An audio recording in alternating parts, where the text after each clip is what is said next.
Audio exclusivo de Actitud 92.5. Estamos en comunicación telefónica con Bárbara Guarinet, profesora justamente de historia, como lo estábamos diciendo. Barbie, buenos días, ¿cómo estás? Gracias por atendernos. Hola, buen día, Juan, ¿cómo están? Por bien, acá todo tranquilo. Bien, muy bien. Ahí vos estás bien, acabás de escuchar lo que dijimos, ¿no? Sí, escuché lo del siglo XV. Sí. Claramente. ¿Estamos en el siglo XV, no, Barbie? No estamos en el siglo XV. Avísenle a Juanse que ya pasó el siglo XV. Claro, pero yo me monté en ese lugar. Pasamos. Ya pasó el siglo XV. Claro, ya estamos en otro siglo. No estábamos nosotros ahí. No. No llegamos. Es más, ni Monte estaba, ni siquiera. No, todavía no. No existíamos como país, nada. No había nada. Nada todavía. En el siglo XV. Estamos en el siglo Arco y flecha, ¿no? 21, Juansi. Exactamente. El siglo bien. XXI. Bien, Muy ahí va. Parecido. Bueno, Barbie, en el día de hoy pudimos compartir ahí una cena muy linda ayer y quedaron algunas cosas que me parecieron muy interesantes y queríamos compartirla con la audiencia. Vos sabés que me ha sorprendido porque mucha gente ha contestado correctamente dónde estaba el primer cementerio de Monte. ¿Ustedes hicieron un trabajo, Barbie, cuando estaban estudiando la carrera de profesorado de historia con respecto a esto? Exactamente, sí. A raíz de la charla que tuvimos anoche, bueno, viste que te comentaba algunas cuestiones. Nosotros tuvimos una de las materias dentro del instituto, fue investigación histórica, y teníamos que basarnos en realizar una investigación de algo que nos pareciera interesante, que no se conociera, que fuera novedoso, bueno, y un montón de cuestiones. Sí. Y una de las cuestiones que a nosotros nos llamaba la atención era la historia del cementerio, y del cementerio municipal. Sí. Que es el actual que está hoy acá. Claro, ahí Pero frente a la cancha de San Miguel. Exactamente. Ajá. Para saber sobre la historia de este cementerio teníamos que ir un poquito más atrás. Así que bueno, con Osvaldo Rosas, profe compañero mío, como vos lo mencionaste hoy al principio, sí. Iniciamos esta investigación y al principio nos costó bastante, podría decirlo. Claro. Porque obviamente uno para realizar una investigación tiene que basarse en un montón de cuestiones, recurrir a las fuentes, verificar las fuentes, que sea fehaciente, que sea bueno, y esas cuestiones, y nos costó bastante porque resulta ser que acá, en Monte, sí. No tenemos archivos sobre el cementerio. ¡Qué bárbaro! Esos archivos se perdieron. Se perdieron. Como otros tantos, durante la inundación de 1986. Sí. Bueno, durante esa inundación había un montón de archivos en el sótano de la municipalidad y bueno, con cuestión suben las napas, bueno, y un montón de cuestiones, se pierde y se moja un montón de documentación. ¡Qué pena! Dentro de esa documentación, esto. Estaba lo del cementerio. Claro, ¿Y cómo hicieron? Archivo del cementerio. Y bueno, así que empezamos a investigar, obviamente tenemos libros como Monte, Cuna de Rosas, leímos La Guardia de San Miguel del Monte, leímos el libro de la iglesia, bueno, y fuimos investigando y de ahí fuimos analizando y sacando información. Bueno, obviamente llegamos al resultado y ahí descubrimos dónde está ubicado no era cementerio de Monte, el primer cementerio fue el municipal. Sí. Lo que había antes era el Campo Santo, no era un cementerio, no era llamado cementerio. Se llamaba Campo Santo. Era el Campo Santo, claro, exactamente, que eran las tierras sagradas que pertenecían a la iglesia. Ajá, pero ¿y qué cambia? ¿El nombre? Porque o ¿cuál es la diferencia entre un cementerio o un Campo Santo? Bueno, sí, durante la gobernación de Rivadavia fue que prohíbe el Campo Santo, porque el Campo Santo estaba cercano a la iglesia.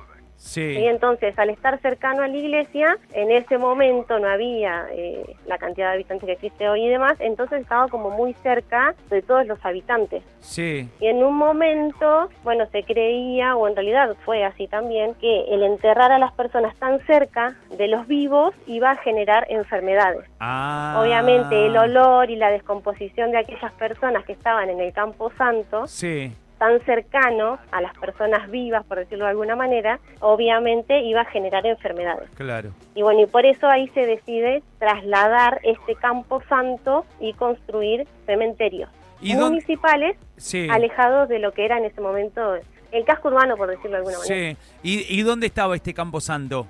Bueno, este Campo Santo está ubicado sobre las calles Alem y Pinazo, hoy Alem y Pinazo. En ese momento, obviamente, no estaban trazadas estas calles, claro, que es donde hoy podemos encontrar lo que es Volveré. Sí, el Salón Volveré. Exactamente, justo en esa esquina. Ahí estaba este Campo Santo o cementerio, como se llama hoy en día. Y Claro. era de la iglesia ese camposanto. Exactamente. La iglesia estaba ubicada, como ustedes decían hace un ratito, donde hoy está la escuela número 16, la primaria. ¿Y cualquier persona se podía enterrar en ese camposanto? En realidad las personas eran enterradas en su propiedad o en el camposanto. Obviamente que había una jerarquía, ¿no? Aquellos que eran más cercanos a la iglesia, que tenían más poder y demás, iban Sí. a ser enterrados en este camposanto o debajo de la misma iglesia, los obispos, por ejemplo. Y si no, podían ser enterrados en sus casas. Directamente lo enterraba cada uno en su casa. Claro. Estamos hablando de una época donde no donde había, 1800, claro. había no, muy obviamente. poquita población. Muy era, poca. era ese lugar ahí alrededor del Fortín donde se empezaron a hacer las primeras casas y bueno, en este caso la iglesia, este camposanto que hoy conocemos como cementerio y demás. Y hay un mito con respecto al cementerio que no sé si ustedes lo pudieron comprobar o no, que en el cementerio municipal había como sectores también donde se enterraba la gente. Sí, exactamente. Es como vos decís, hay por ahí muchas posiciones con respecto a esto. Nosotros pudimos leer dentro de los libros que yo te mencionaba anteriormente, como por ejemplo en la historia de la parroquia de San Miguel del Monte, donde también buscamos información y sacamos del libro de los muertos algunas cuestiones para investigar, que dentro del cementerio estaba sectorizado o dividido. ¿Sí? Y que esa división estaba a partir de un paredón, donde se sepultaban de un lado los cristianos y del otro lado aquellos que no eran cristianos, que eran protestantes, ¿no? Que no pertenecían a la Iglesia Católica. Ah, mirá vos, un paredón separaba. Claro, aquellos de los cristianos a los protestantes. O eso es una de las cosas que nosotros leímos, investigamos, ¿sí? Y que obviamente está todo avalado por el Archivo General de la Nación, que es quien avala todos estos libros y estas cuestiones, pero también tuvimos la oportunidad de entrevistar a Gloria Leiva dentro de nuestra investigación, quien, bueno, obviamente ella tiene su postura y nos comenta que ese paredón no sabe bien si existió, pero si existió lo que hacía era dividir no cristianos y protestantes, sino a los extranjeros, de los criollos. Ah, está bien, esa es otra versión. Claro, es otra versión de este supuesto paredón. ¿Y qué habría pasado con ese paredón? Bueno, ese paredón, primero el cementerio no era lo que es hoy, tan grande, digamos, que ocupa la manzana completa, sino que con los años se fue ampliando, ¿sí? Hicieron 2 ampliaciones del cementerio municipal. Ahí fue cuando se tira abajo este paredón, ¿sí? Porque unifican lo que eran los entierros, ya no se sectorizaba más, sino que existe una unificación. Y lo que hacen supuestamente con ese paredón es utilizarlo, el escombro del paredón, para mejorar o arreglar las veredas de la plaza Adolfo Alsina. Mirá vos, la plaza central, la que hoy es la plaza central del pueblo, estarían ahí los escombros de ese paredón, lo habrían usado para hacer la base de la plaza Adolfo Alsina, ¿eh? Qué datazo. Es tan interesante la historia, saber de dónde venimos, ¿no? Y lo que se ha hecho a través de los años. Como vos decías, hay que hacer un trabajo intenso porque se han perdido muchísima cantidad de registros. Ayer hablaba con una persona y decía, bueno, tentándola a que escriba algún libro y me parece que también ustedes podrían, ¿no? En algún momento largarse a la aventura de escribir algún libro, porque la historia, más allá de que existe, pero también se va, por llamarlo de alguna manera, déjame usar esta fantasía, se va escribiendo todos los días la historia, porque siempre hay gente que sigue investigando y que se siguen descubriendo cosas, y seguramente a partir de esto habrá alguien que dice, che, yo tengo tal registro de mi familia o de tal otra cosa. Ayer hablábamos también en esta charla que dio Osvaldo Rosas en el patio del museo, hablábamos con Marcela Zakowski, una de las parteras antiquísimas acá de Monte, me animaría a decir la más antigua de Monte, que ella en algún momento tuvo la curiosidad de cuándo se habría hecho la primera cesárea. Y también no hay registros, como vos decías, se han perdido registros de estas cosas.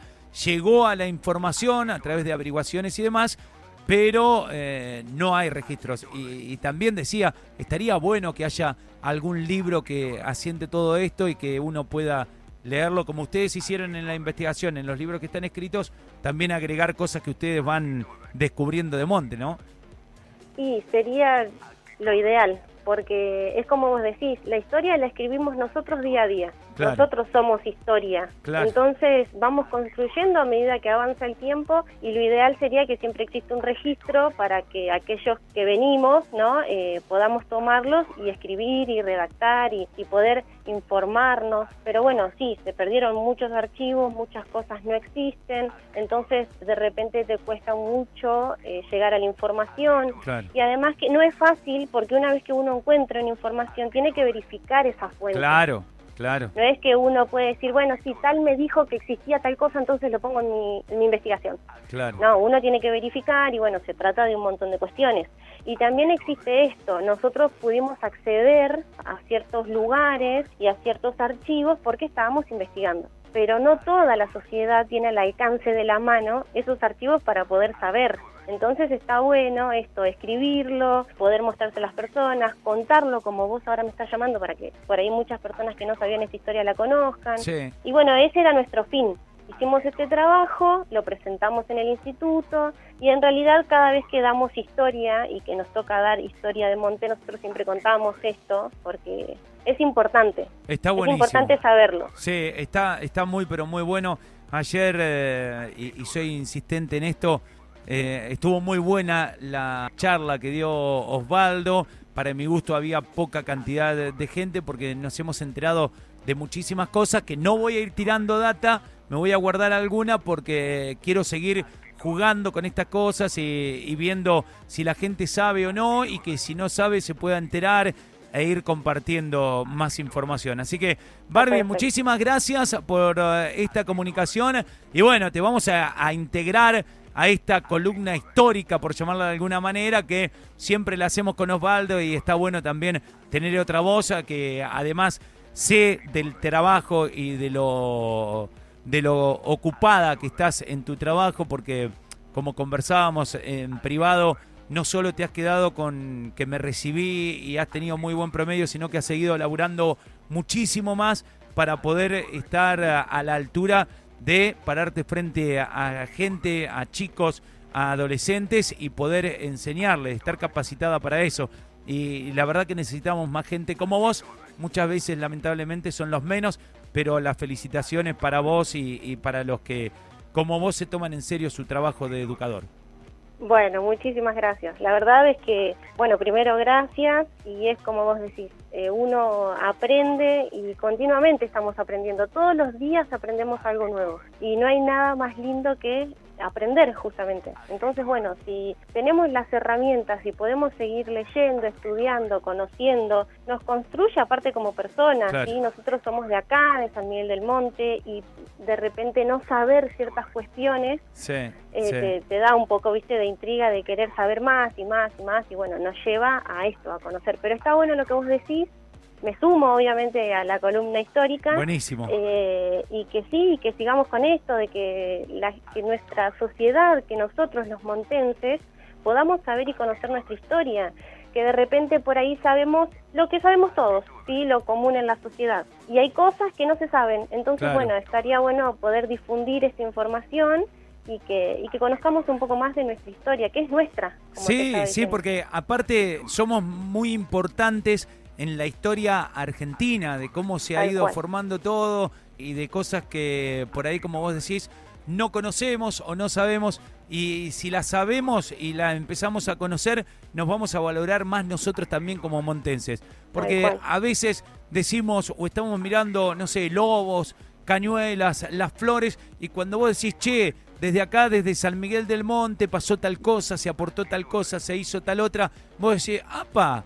Mirá vos, somos mucho más importantes y estamos Importante. dentro de los 4 o 5 partidos de la provincia de Buenos Aires más importante por el aporte histórico que se ha hecho desde este lugar. Así que vamos a tratar de nosotros también poder difundir esta historia local. Barbie, muchas gracias. Bueno, gracias a ustedes, un saludo para todos. Abrazo grande. Escuchanos todo el día en el 92.5. Tenés actitud, tenés radio.